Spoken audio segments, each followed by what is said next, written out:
Ya, halo, selamat siang kepada para investor dan trader saham di Indonesia. Apa kabarnya?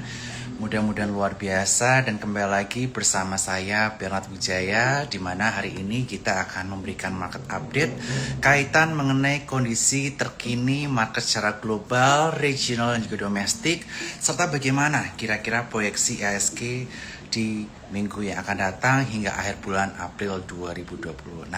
Sebelumnya saya ingin mengucapkan selamat hari Minggu juga buat teman-teman sekalian, dan nggak akan berlama-lama lagi saya akan update terlebih dahulu kaitan mengenai pergerakan IHSG di minggu yang lalu. Jadi seperti kita ketahui di minggu yang lalu, terutama di tanggal 6 sampai 7 April 2026, IHSG bergerak di range antara 6829 sampai 7000. Dikarenakan banyak investor mengalami nervous atau ketakutan untuk masuk ke market terlebih dahulu, karena pada hari Selasa di minggu yang lalu itu Amerika Serikat akan mengancam akan untuk menyerang plant listrik atau pembangkit listrik di Iran sana jika tidak ada negosiasi perdamaian pada minggu yang lalu. Akan tapi puji Tuhan, Pakistan berhasil melakukan komunikasi terhadap Iran dan juga Amerika Serikat, sehingga perang atau serangan Amerika Serikat yang dikhawatirkan tidak terjadi. Dan pada Selasa tanggal 7 April kemarin terjadi gencatan senjata selama 2 minggu per 7 April sampai tanggal 21 April 2026. Sehingga tentu saja ini mengakibatkan market mengalami euforia, di mana pada tanggal 8, 9, 10 April IHSG berhasil menembus 3 resisten sekaligus, yaitu 7000, 7239 dan 7451, sehingga IHSG pada perdagangan Jumat kemarin ditutup di angka 2,07%, atau mengalami kenaikan cukup signifikan dari bottomnya di kisaran area 6875 hingga ke 7458. Itu kenaikannya kurang lebih dalam 3 hari saja bisa lebih dari area 5%. Ini sangat optimis market, dan beberapa saham yang saya rekomendasikan juga udah mengalami breakout beberapa area resistennya. Kemudian yang bisa kita perhatikan adalah kaitan mengenai bagaimana asing 1 minggu terakhir ini melakukan aktivitas. Jadi walaupun euforia selama 3 hari yang lalu cukup signifikan ya, mengalami kenaikan 5%, lebih bahkan, akan tapi asing masih mengalami penjualan sebesar 4,32 triliun rupiah. Karena itu saja masih ada wait and see kaitannya mengenai MSCI di bulan Mei nanti, yang nanti akan kita bahas juga, dan juga kaitan mengenai kebijakan fiskal Indonesia. Apakah dengan adanya kenaikan harga oil and gas ini masih bisa defisit fiskalnya hanya di bawah 3%. Nah, kemudian yang bisa kita perhatikan pada minggu yang lalu, bursa Asia juga mengalami kenaikan cukup signifikan. Mulai dari Tokyo, Hong Kong, Shanghai, Singapura, Korea, semua mengalami kenaikan setelah adanya gencatan senjata antara US dan Iran. Jadi ini tidak hanya diapresiasi di Indonesia saja, tetapi gencatan senjata ini juga diapresiasi di seluruh market lain termasuk market Asia. Lalu, bagaimana dengan proyeksi IHSG minggu yang akan datang? Jadi sebelum saya masuk ke makro, saya akan bahas sedikit mengenai technical. Jadi kaitan mengenai technical untuk IHSG. IHSG seperti saya sampaikan tadi, IHSG telah menembus 3 resisten di area 7000, 7239 dan 7451. Tetapi, sekali lagi, IHSG ini belum masuk ke fase bullish jika dia belum berhasil menembus area 7486 sampai 7500. Jadi amannya IHSG baru akan bullish setelah tembus atau breakout area 7500 pada akhir hari atau pada closing. Itu yang perlu teman-teman cermati sekalian. Jika dia menembus 7500, barulah IHSG berpotensi untuk mengalami kenaikan lanjutan dengan area pertama di 7712 dan berpotensi menutup gap di area 7934. Nah, Secara teknikal seperti itu. Tapi bagaimana dengan kondisi makro? Dari kondisi makro kita bisa melihat bahwa pada hari Sabtu kemarin Iran telah melakukan negosiasi dengan Amerika Serikat dijembatani oleh Pakistan. Dan pertemuan kemarin berlangsung selama 15 jam. Tetapi sayangnya pada pertemuan pertama kemarin belum ada kata sepakat antara Amerika Serikat dan juga Iran. Itu yang menjadi catatan pada hari Sabtu kemarin.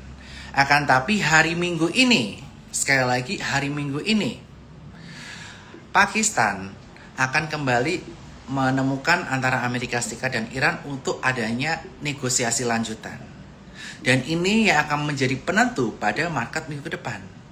Jika mediasi antara Iran dan juga Amerika Serikat menghasilkan kata sepakat, IHSG berpotensi minggu depan akan menembus area resistance 7.500.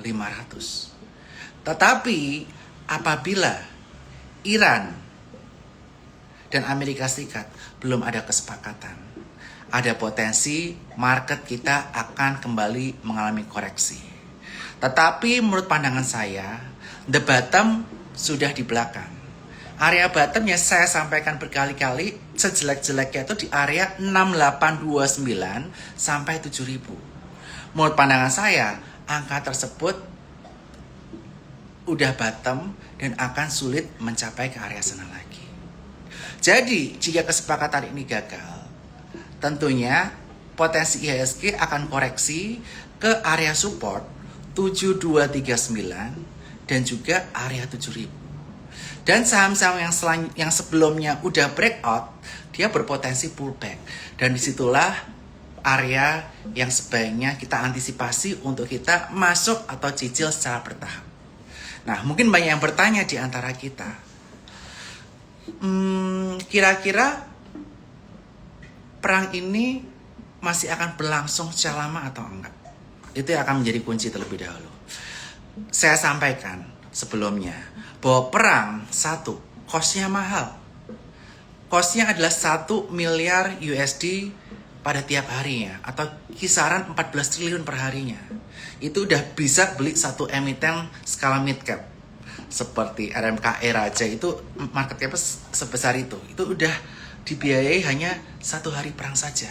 Sangat mahal sekali. Kemudian Amerika Serikat udah mendapatkan yang mereka mau. Apa? Yang mereka mau adalah negara-negara yang tadi ya bergantung dari Selat Hormuz, udah ada kontrak minyak dengan Amerika Serikat.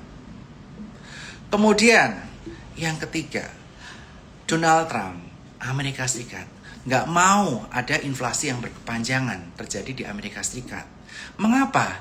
Karena hal tersebut bisa berdampak terhadap inflasi yang meninggi, perlambatan ekonomi, dan tentu saja dengan inflasi yang meninggi, potensi cut rate itu semakin minim, bond yield Amerika naik, yang ditakutkan adalah bunga hutang Amerika Serikat akan semakin berat untuk dibayar oleh Amerika Serikat.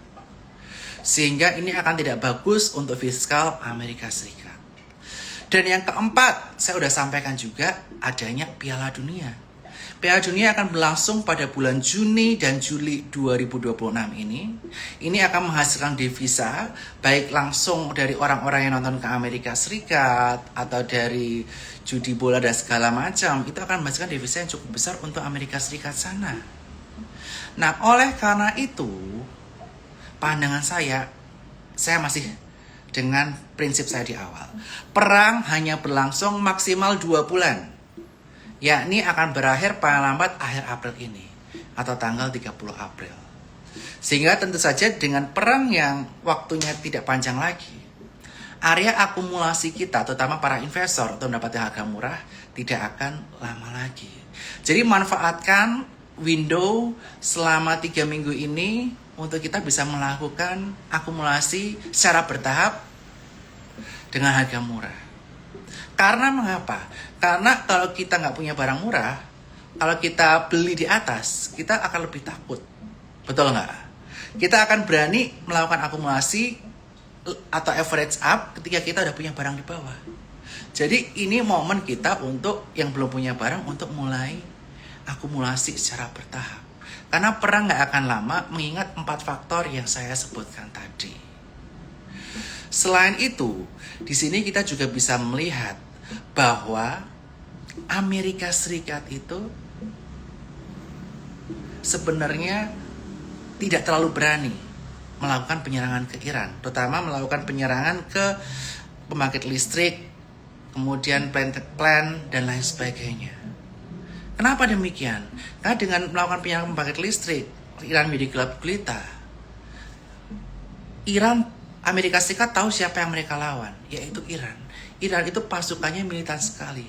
Apalagi Iran merupakan negara dengan penganut Syiah terbanyak di dunia dan pemimpin Syiah itu ada di Iran.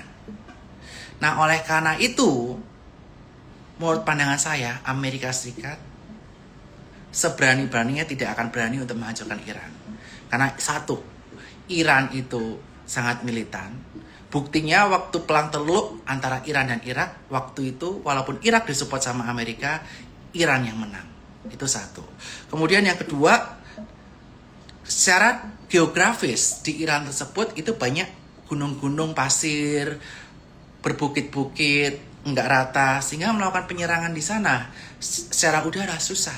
Kalau lewat darat, resikonya sangat besar. Amerika Serikat pernah mengalami kekalahan ketika perang Teluk antara Irak dan Iran. Jadi menurut pandangan saya, kali ini pun Amerika Serikat tidak akan berani untuk melakukan pengeboman plan lagi.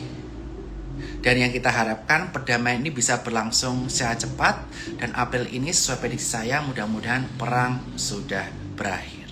Itu kaitan mengenai perang. Nah, kemudian yang menjadi isu di Indonesia selain perang yang bisa kita perhatikan adalah kaitan mengenai MSCI. Jadi Indonesia melalui pernyataan resmi Bursa Efek Indonesia telah mengirimkan semacam proposal yang empat-empatnya telah dieksekusi oleh Bursa Efek Indonesia. Yang pertama adalah kaitan mengenai penambahan kategori investor dari yang tadinya cuma 8 menjadi sekitar 38 klien kategori.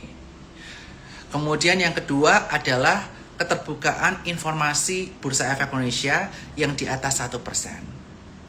Dan yang ketiga adalah kaitannya mengenai free float yang nanti akan ke 15% yang akan dieksekusi 2029. Dan yang empat adalah kaitan mengenai concentration effect. Menurut pandangan saya sangat mengapresiasi apa yang telah dilakukan oleh Bursa Efek Indonesia dan OJK. Dan tentu saja dengan proposal yang telah diberikan oleh Indonesia terhadap MSCI, saya sangat optimis bahwa Indonesia tidak akan diturunkan ke frontier market. Bahkan Vietnam aja yang GDP per kapitanya lebih rendah dari Indonesia udah masuk ke emerging market. Masa Indonesia turun ke frontier? Jadi satu, secara logik nggak mungkin. Dan yang kedua, pemerintah kita telah berusaha keras melakukan komunikasi dengan MSCI. Sehingga jika MSCI ini tetap mempertahankan Indonesia di emerging market dan nanti kedepannya akan ada rebalancing lagi, potentially asing yang tadinya udah front run keluar terlebih dahulu dari IHSG karena ketakutan Indonesia turun ke frontier, ini akan kembali masuk. Dan IHSG kita di bulan Mei nanti bisa kembali berpesta pora. Jika misalnya MSCI ini betul-betul sesuai prediksi saya tidak akan menurunkan Indonesia ke frontier, tetap di emerging. Dan kita nanti di next cycle bisa ada rebalancing lagi. Kemudian yang ketiga adalah kaitan mengenai defisit fiskal kita. Nah, ini yang banyak ditakutkan oleh para investor, terutama investor lokal ya. Karena kita melihat bahwa saat ini berbagai kebijakan pemerintah telah dilakukan mulai dari implementasi MBG, koperasi merah putih, dan yang terakhir adalah kebijakan untuk tidak menaikkan BBM yang mengakibatkan banyak investor justru ketakutan. Waduh, defisit fiskal kita bisa lebih dari 3% atau enggak. Tetapi dari berbagai pernyataan Kementerian Keuangan, kemudian staf pemerintah secara resmi, mereka cukup yakin bahwa defisit fiskal kita tidak mencapai di atas 3% dan tidak akan dilaksanakan amandemen Undang-Undang Keuangan Negara.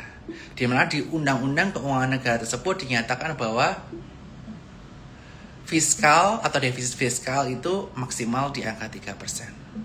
Nah, mudah-mudahan pemerintah kita ini bisa mengatur sedemikian rupa kaitan mengenai fiskal.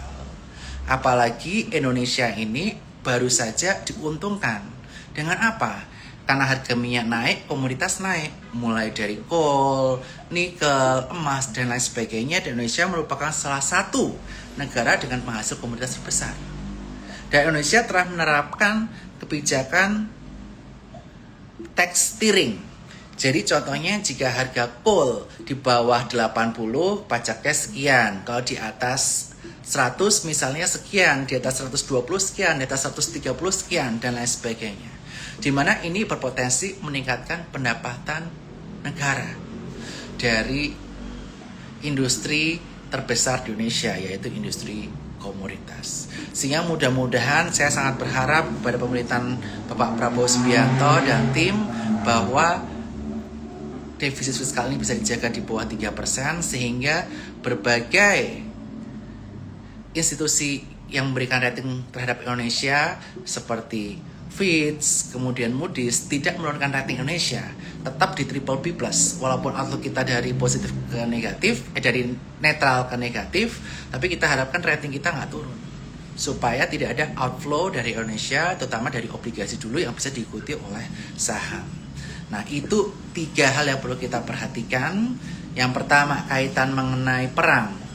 We should not worry, harusnya akhir April ini berakhir. Kemudian yang kedua, kaitan MSCI. BEI telah melakukan usaha maksimal, mudah-mudahan bulan Mei hasilnya sesuai ekspektasi. Kita tetap di emerging market, tidak turun ke frontier. Dan yang ketiga, kita harapkan kebijaksanaan dari pemerintah supaya defisit fiskal kita bisa dipertahankan di bawah 3%. Nah, berangkat dari kondisi makro tersebut, saya akan kembali lagi ke teknikal. Minggu depan, jika memang hari Minggu ini belum ada kesepakatan antara Amerika Serikat dan Iran, ada potensi mungkin IHSG belum akan berhasil menembus area 7.500 terlebih dahulu sebagai area kunci supaya dia masuk ke bullish pattern-nya. Jadi potentially IHSG bisa terkoreksi ke area support 7239. Sejelek-jeleknya ke 7.000, nggak mungkin ke 6829 lagi menurut pandangan saya. Sehingga ini bisa menjadi area potensi kita akumulasi buat teman-teman yang belum ada barang. Barang yang udah breakout beberapa hari terakhir ini berpotensi untuk pullback, dan area pullback di titik breakout tersebutlah itu menjadi area kunci kita untuk kita bisa mulai entry. Nah, sektor apakah yang cukup menarik untuk kita perhatikan? Saya udah sampaikan di live saya sebelumnya bahwa porto kita itu terdiri dari 3. Kita harus ada formasi untuk bertahan. Formasi bertahan ini saham-saham yang lebih defensif. Pemain tengah atau mid fire ini adalah saham-saham yang sifatnya cyclical. Dan yang terakhir adalah yang agresif. Yang agresif ini kita bisa lakukan swing trading atau trading cepat. Ini yang bisa kita perhatikan. Nah, kita fokus terlebih dahulu untuk saham-saham yang kaitannya mengenai untuk defensif terlebih dahulu. Oke. Yang defensif. Saya sudah menyampaikan bahwa saham perbankan itu cukup menarik untuk disimak. Karena mengapa? Ada 2 saham bank BUMN yang belum membagikan dividen.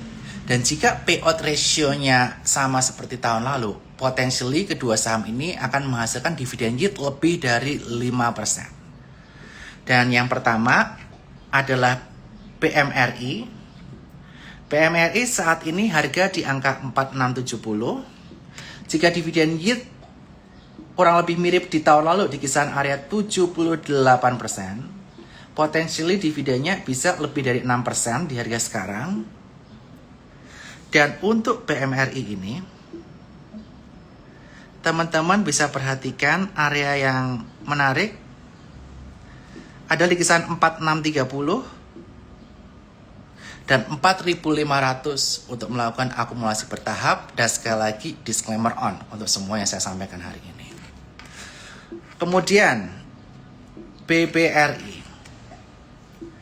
BBRI ini juga saham-saham defensif kita. Teman-teman bisa perhatikan area support 3290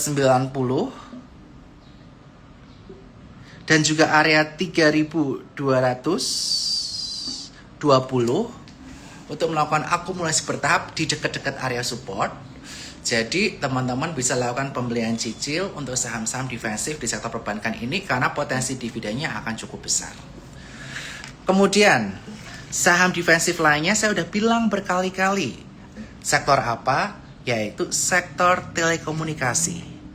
Dan Telkom, jika dividen payout ratio-nya seperti tahun lalu di kisaran 89%, potensi dividennya akan lebih dari 5%. Dan untuk Telkom ini, bisa perhatikan area support di kisaran 3100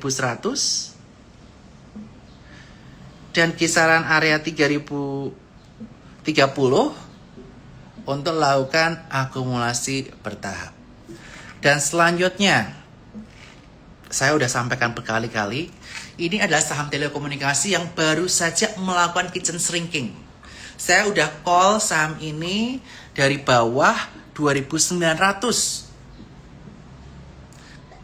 Saham ini tahun lalu baru merger antara Excel Axiata dengan Smartfren menjadi Excel Smart Telekom Sejahtera, di mana tahun lalu kitchen shrinking. Semua kos-kos yang besar yang menjelekkan buku itu dibuang semua di tahun 2025. Dan 2026 ini potentially akan ada perubahan signifikan di laporan keuangannya karena kitchen shrinking ada tahun lalu. Tahun ini harusnya bagus. Laporan keuangan Q1 akan keluar paling lambat 30 April. Jadi untuk Excel ini dia cukup cantik. Dia udah breakout area resisten beberapa kali. Mulai dari 2960 dia berhasil breakout, 3000 breakout, dan kemarin baru aja breakout lagi di area 3120. Lakukan akumulasi bertahap dekat support 3120 atau dekat 3000 itu best price ya.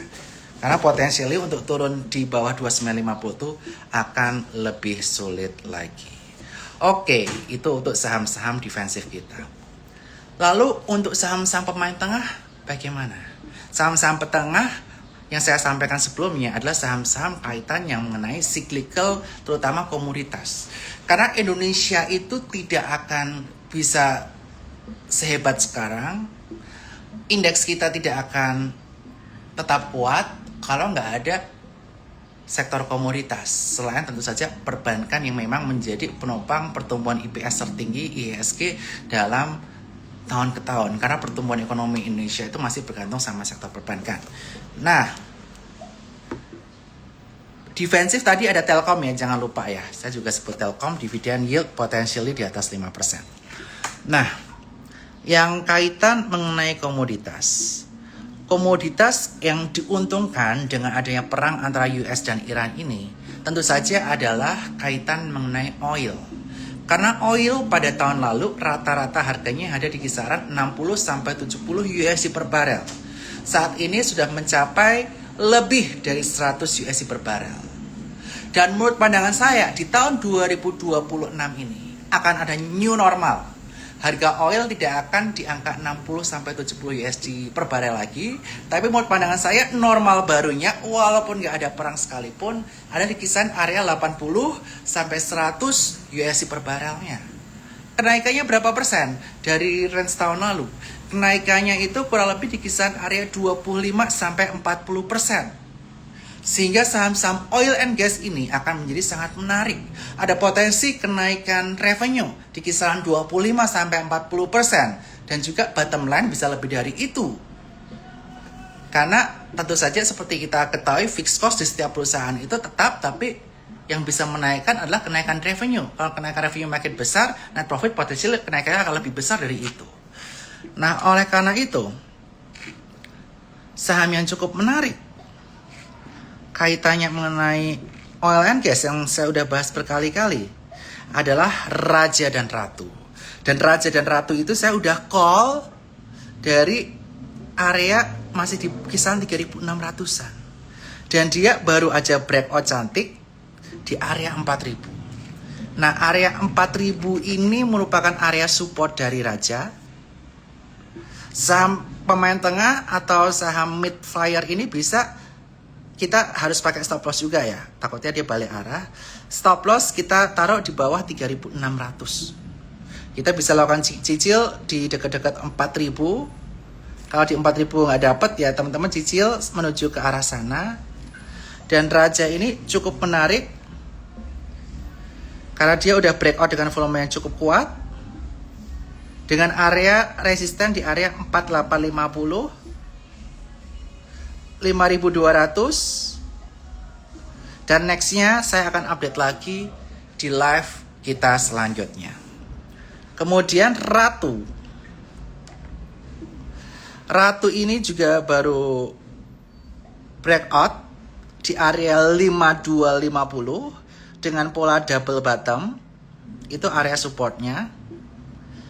Dan area resisten yang perlu diperhatikan adalah area 6150 dan area 7250.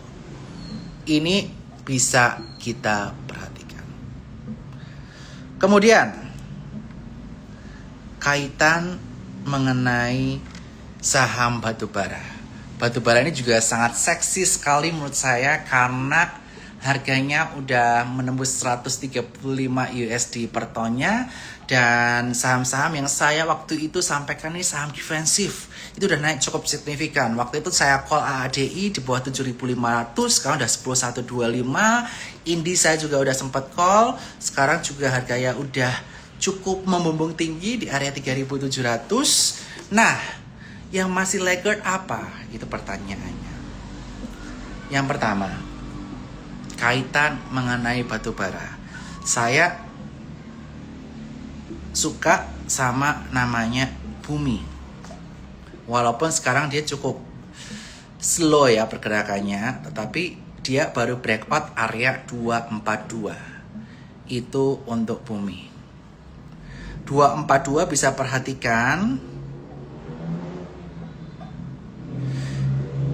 Dan support selanjutnya itu di kisaran 228. Bisa lakukan pembelian cicil di area tersebut untuk Bumi. Dan Bumi ini berpotensi akan mengalami kenaikan revenue dan juga net profit karena adanya kenaikan harga batu bara. Dari tahun lalu harganya hanya di kisaran 100 USD per ton rata-rata. Tahun ini harganya di kisaran 130 lebih USD per tonnya. Sehingga Bumi ini menjadi sesuatu yang sangat menarik menurut pandangan saya. Nah, selain itu, MSCI berpotensi akan mengeluarkan dua emitennya dari MSCI karena ada concentration effect, yaitu Brent dan juga DSSA, yang berpotensi untuk menggantikan Bumi ini. Menurut pandangan saya adalah Bumi yang berpotensi untuk menggantikan Brent dan juga DSSA. Salah satunya adalah Bumi. Market cap dia saat ini di kisaran 91 triliun. Dan berdasarkan informasi masyarakat itu di kisaran area 54,2%. Sehingga kita melihat bahwa free float dia itu di kisaran area 49 triliun. Jika kita bagikan dengan kurang lebih 17.000, kurang lebih di kisaran area 2,9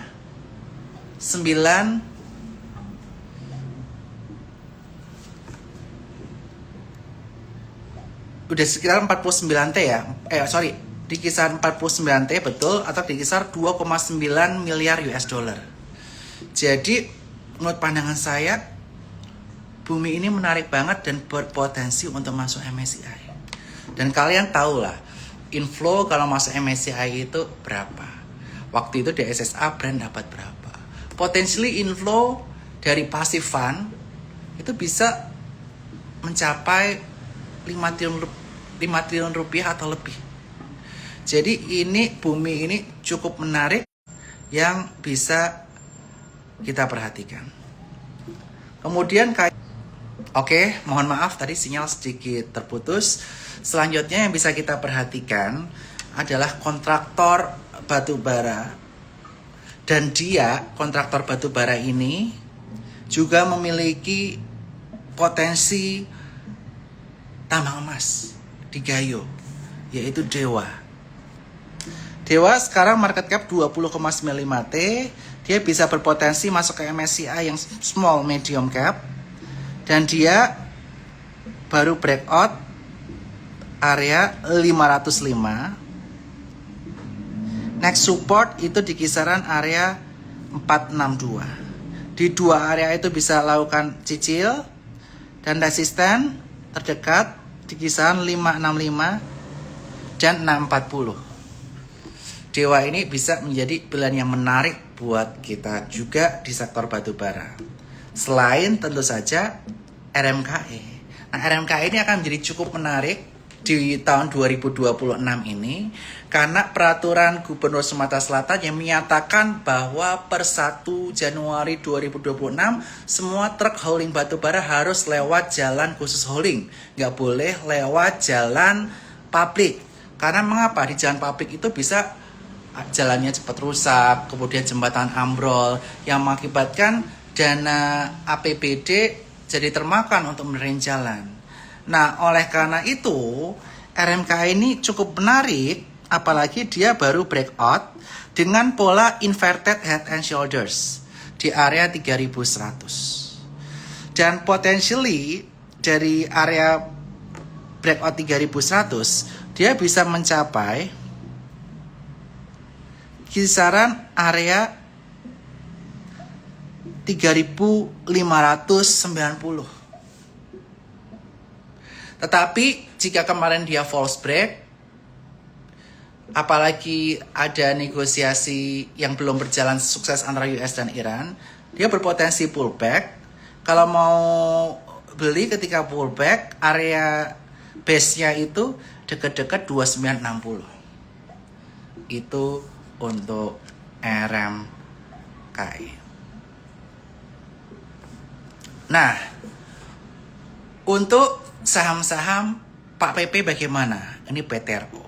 Nah, nanti kita akan bahas. Tadi kita udah bahas di saham pemain belakang, pemain tengah. Kita masuk ke pemain depan. Oke? Udah ready ya? Untuk pemain depan. Pemain depan saya melihat bahwa menjelang Piala Dunia di bulan Juni-Juli, tentu saja ada emiten yang diuntungkan cyclical ketika Piala Dunia ini. Apa emitennya?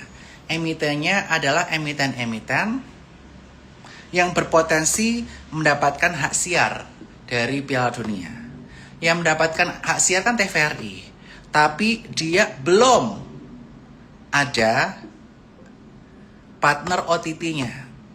Dan potensinya menurut pandangan saya adalah video, which is dia owned by SCMA, anak usaha dari MTech. Kemudian MTech ini baru saja mengiPO-kan Supa dan sukses. Tahun ini juga berdasarkan informasi dari CNBC, ada emiten yang mau IPO. Bisa aja itu video atau Dana. Kemudian dia juga banyak emiten lain seperti Rans Entertainment, itu MTech juga punya kepemilikan di situ. Kemudian ada rumah sakit mata, setahu saya. Nah, itu potensinya menarik banget kalau banyak IPO di grup ini. Dan ketika IPO itu akan terjadi, biasanya sahamnya rally dulu. Dan MTech ini baru aja breakout dengan pola double bottom disertai dengan volume yang kencang sekali di angka 855. Ini saham pemain depan kita, 855. Dan secara valuasi dia masih diperdagangkan di PV 1,42 kali, PI 7,92 kali, valuasi cukup murah. Dan juga kita bisa melihat bahwa kalau ada anak usaha IPO, value induknya akan ke unlock. Dan Supa kemarin IPO, jadi value induknya akan ke unlock nanti di Q1 2026 ini, nanti akan kelihatan. Jadi MTEK ini cukup menarik, dia breakout 855. Kalau dia bertahan di atas 855, jadi kalau mau beli dekat 855, dia bisa menguji area resistance 1000. Dan jika 1000 tembus, ada potensi dia bisa melaju hingga kisaran 1100. Dan JP Morgan melakukan research di tahun 2025 akhir, di bulan Desember, menargetkan di tahun 2026 nih MTEK dengan target di harga 1600. Dan JP Morgan juga memasukkan MTEK ini sebagai saham unggulannya. 10 saham unggulan di tahun 2026 dari JP Morgan itu adalah salah satunya adalah MTEK. Lalu bagaimana flow asing ke saham ini? Ini kita bisa perhatikan juga bahwa flow asing ke saham MTEK ini minggu ini udah berjipun besar. 1 minggu terakhir udah beli 90,85 bio untuk MTEK. Oke, selanjutnya saham agresif lainnya. Kita akan ke saham-saham Pak PP. Kenapa saham Pak PP saya masukkan saham agresif, which is kita wajib stop loss kalau di saham agresif ini. Kenapa? Karena berdasarkan pergerakan beberapa bulan terakhir ini cukup liar dan juga valuasinya udah cukup mahal. Makanya saya masukkan ke saham agresif. Saham agresif dari Pak PP yang bisa kita perhatikan, yang pertama adalah PTRO. PTRO ini anjloknya udah paling dalam dari 13.000, sekarang di kisaran 5375. Dan kemarin 3 hari beruntun dia baru breakout area 4875. Kalau mau cicil dekat-dekat 4875 atau 5300. Tapi menurut pandangan saya kalau agreement tidak tercapai, dia bisa turun di bawah 5.300, bisa beri cicil antara 5.300 sampai 4.875. Dan PTR ini terus melakukan corporate action secara agresif ya, mulai akuisisi satu dan yang lain hal. Tetapi sekali lagi, karena valuasinya cukup premium, apalagi baru saja grupnya ada yang keluar dari MSCI, saya masukkan ini ke saham yang agresif. Kemudian kita akan masuk ke saham agresif lainnya. Saham agresif lainnya yang untuk small cap, di sini ada Trin. Jadi di minggu yang lalu di hari Jumat baru saja diumumkan bahwa Trin ini melakukan akuisisi terhadap 2 perusahaan kaitannya mengenai hospitality untuk menaikkan recurring income-nya. Hal ini menunjukkan bahwa dengan masuknya Ibu Rahayu Saraswati sebagai presiden komisaris sekaligus sebagai shareholder di Trin ini memberikan dampak positif terhadap emiten Trin itu sendiri.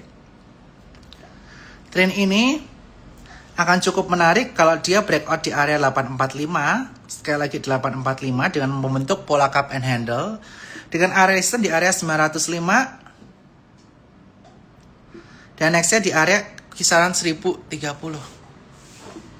Jadi Trin ini untuk small cap, medium cap yang pergerakannya liar ini bisa diperhatikan. Lalu bagaimana dengan saham-saham emas? Nah, saham-saham emas saya juga masukkan ke saham yang agresif. Karena mengapa? Karena pergerakannya juga agresif setelah saya pelajari beberapa saat ini. Dibandingkan dengan saham cyclical batu bara dan minyak, dia lebih stabil. Jadi saya masukin ke pemain tengah. Dan yang saham defensif, perbankan dan telekomunikasi, kenapa saya masuk ke situ? Karena mereka bagi dividen dan laporan keuangannya bagus. Yang agresif ini yang pergerakannya cukup liar saya masukkan. Dan di sini kita bisa masukkan saham-saham kaitannya mengenai saham-saham emas. Nah, saham emas yang saya cukup tertarik itu sebetulnya adalah Harta Dinata. Dia merupakan perhiasan emas dengan PBV 3,6 kali, tapi PI-nya cuma dihargai 12 kali atau 11,91 kali. Potentially Harta Dinata ini dengan kenaikan harga emas di atas 4.500 USD per troy ounce-nya, laporan keuangannya bisa bagus di Q1 2026 ini.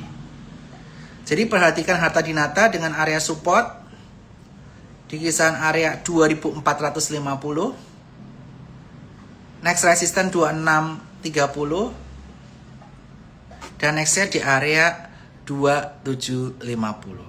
Jadi ini akan menjadi sesuatu yang cukup menarik. Jadi saya nggak akan banyak-banyak tadi. Pemain belakang ada 4 tadi, BBRI, PMRI, Telkom Excel. Pemain tengah ada Raja Ratu, kemudian ada Bumi, Dewa, dan juga RMKE. Ada 5. Pemain depan tadi ada MTEK, ini utama karena mau Piala Dunia, jangan lupa. Kemudian ada kaitannya mengenai Pak PP, PTRO, kemudian ada kaitan mengenai properti, Trin yang masuk Ibu Rahayu Sarasvati, dan terakhir tadi emas ada Harta Dinata.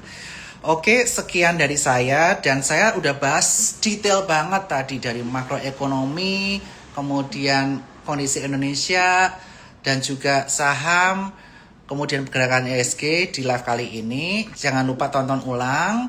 Kemudian kita Suko Sekuritas juga akan mengadakan event. Besok ada war ticket jam 12 siang. Eventnya bukan cuma saya yang ngisi, ada Cik Cuai, Ko Bernard, Michael Yoh, kemudian Andri, David Noah, Ellen May, Kapten Gemma, dan lain sebagainya. Ada 17 pembicara yang saya nggak bisa sebut satu persatu. Keren banget acaranya. Bisa beli tiketnya di Sukor Sekuritas, di IG-nya bisa dicek, atau Stock Audio Festival, atau di IG pribadi saya juga masukin di situ. Teman-teman bisa hunting tiket besok jam 12 siang di aplikasi Goers.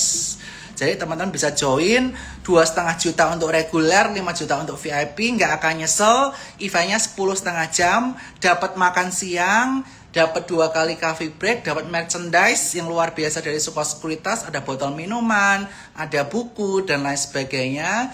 Kemudian ini eventnya lebih dari event biasa, lebih dari event saham biasa, tetapi akan ada multimedia, musik yang sangat mensupport acara tersebut. Ada dance, ada pertunjukan-pertunjukan yang menjadikan ini bukan sekedar konferensi saham biasa, tapi the biggest conference tentang stock market terbesar di Indonesia. Jadi support acara ini, beli tiketnya besok jam 12 siang, dan see you semuanya, dan happy weekend. Bye-bye.